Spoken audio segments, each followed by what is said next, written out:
everyone, I'm Candie Bolton. I'm an artist and toy designer.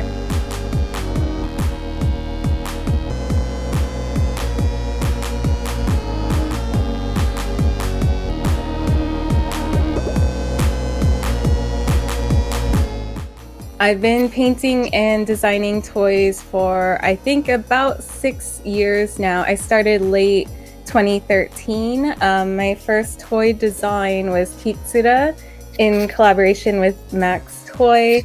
And then shortly after that, I designed a larger kaiju that was Bake Kujira that was in collaboration with Toy Art Gallery. These were both produced in Japan.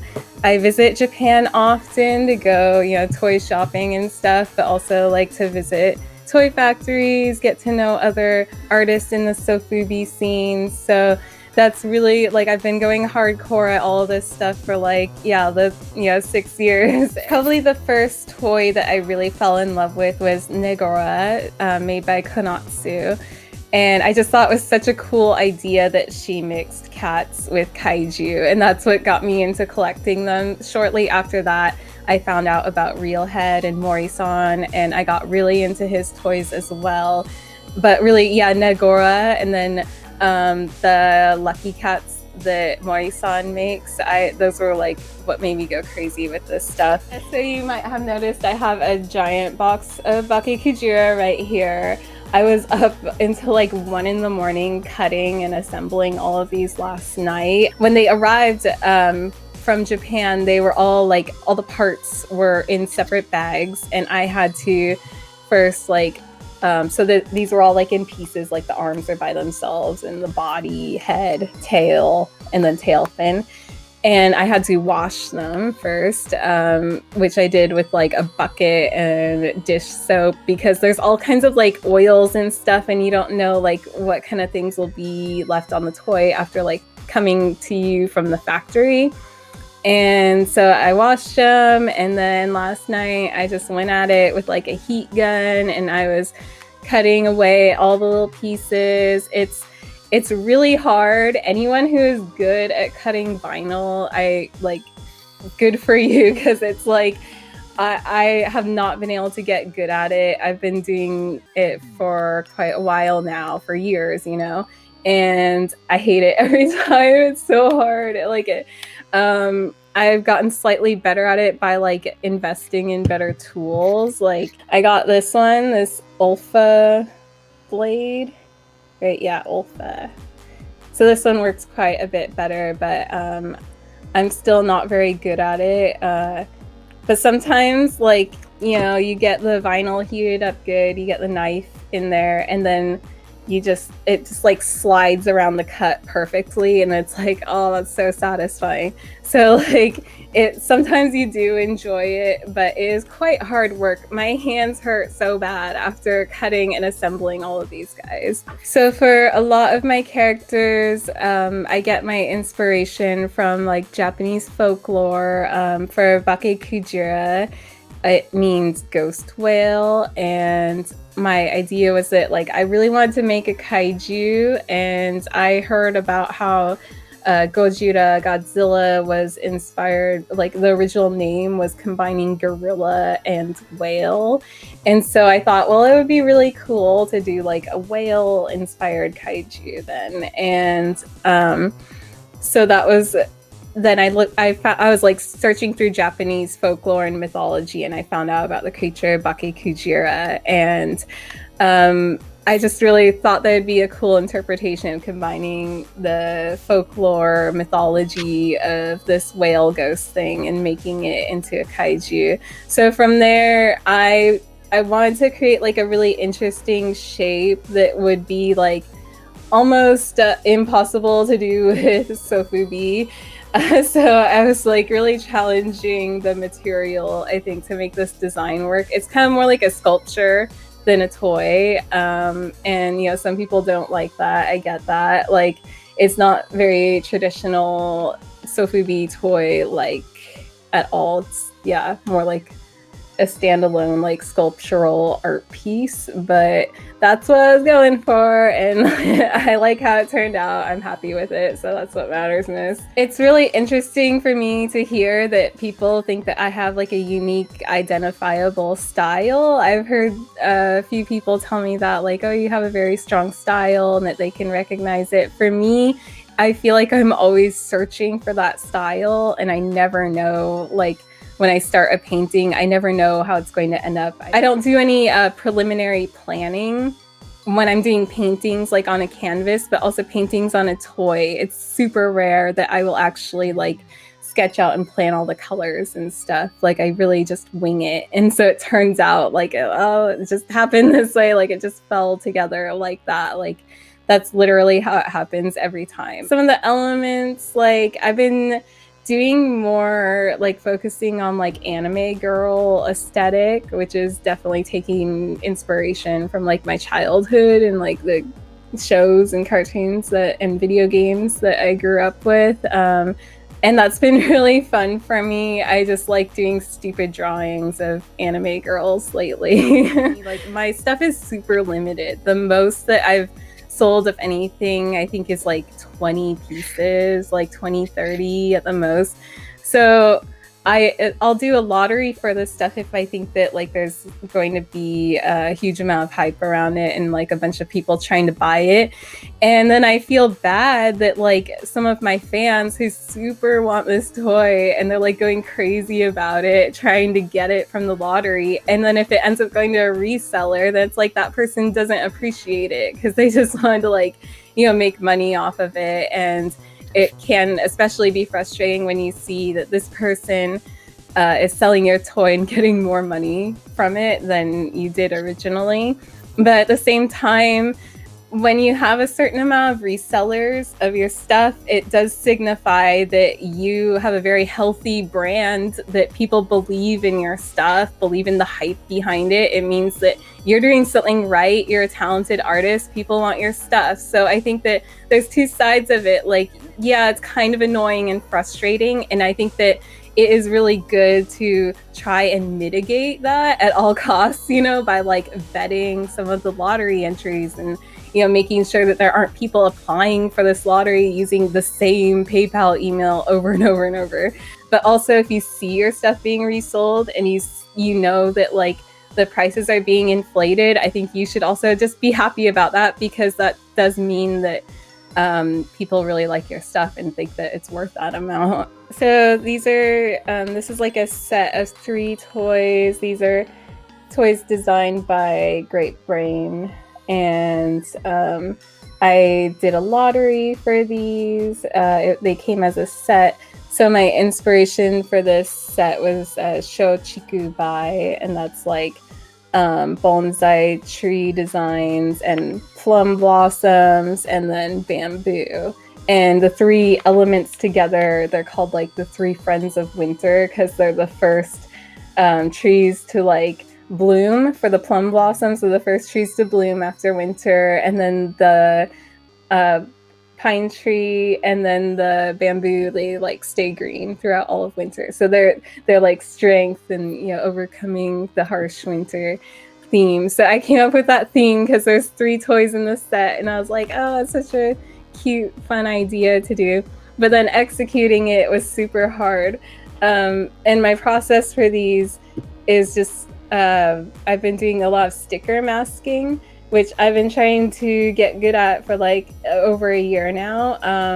My process was that I made the design in Illustrator first, and then I cut it out this Tamiya masking sheet, and I put it through the Cricut Maker machine, and it like cuts out all the little designs.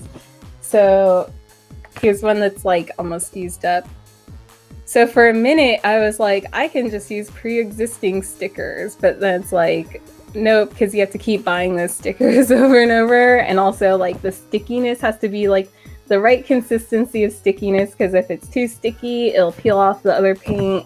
And if it's not sticky enough, it won't adhere to the toy properly. Here's like some of the Great Brain sticker sheets that I was designing.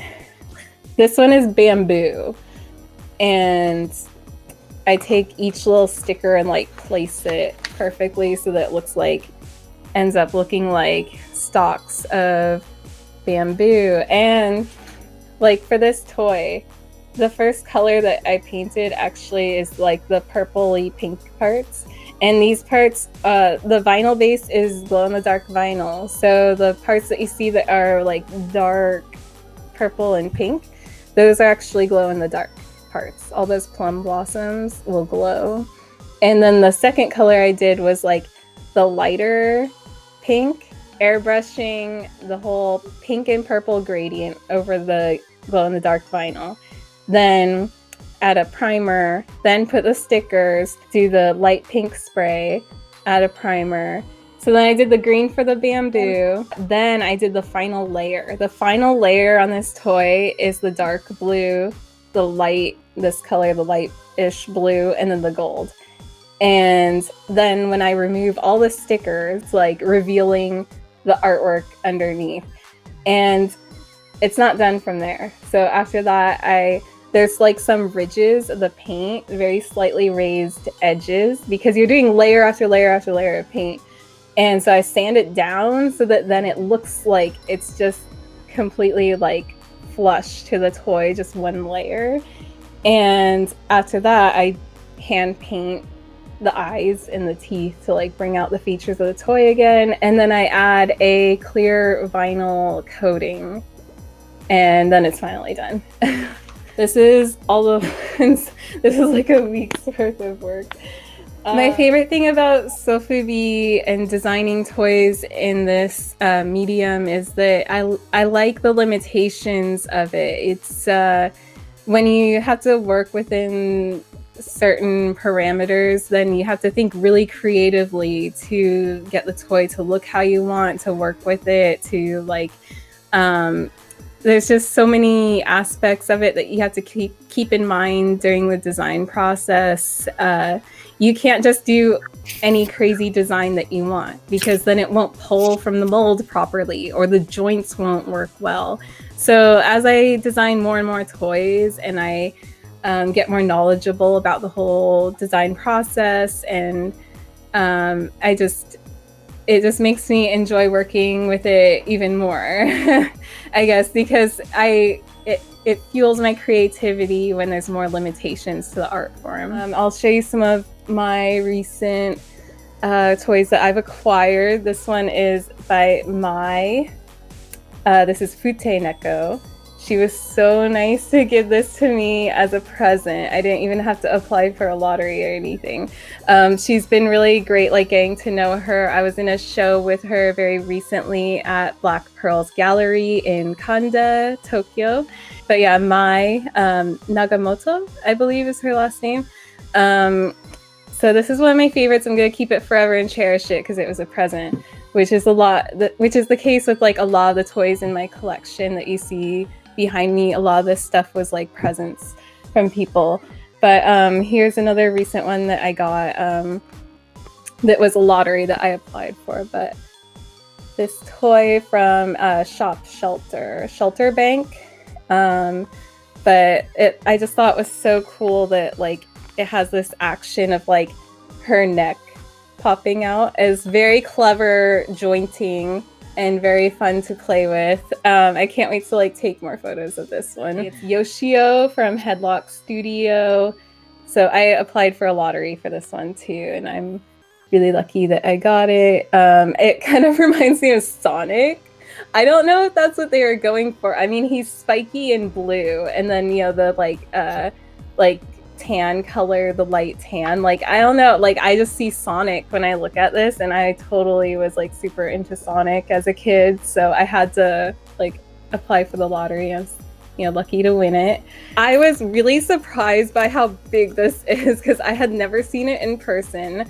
And so I just only seeing it from photographs, you really don't get a good sense of scale for these toys. And for some reason in my head, I thought it was going to be like the size of Fute Neko. So when I got this in the mail, I was like, oh my God, this is like, it's gigantic. If this is like the type of thing that you want to do your you're wanting to get into this, I think that you should start learning how to make your own resin toys, because that's something that you can like do in your own home, in your garage or whatever. And then when you learn the aspects of resin making, a lot of that translates over to making sofubi. It's just that producing a soft vinyl toy, it's so expensive, so you have to really be prepared to make that commitment.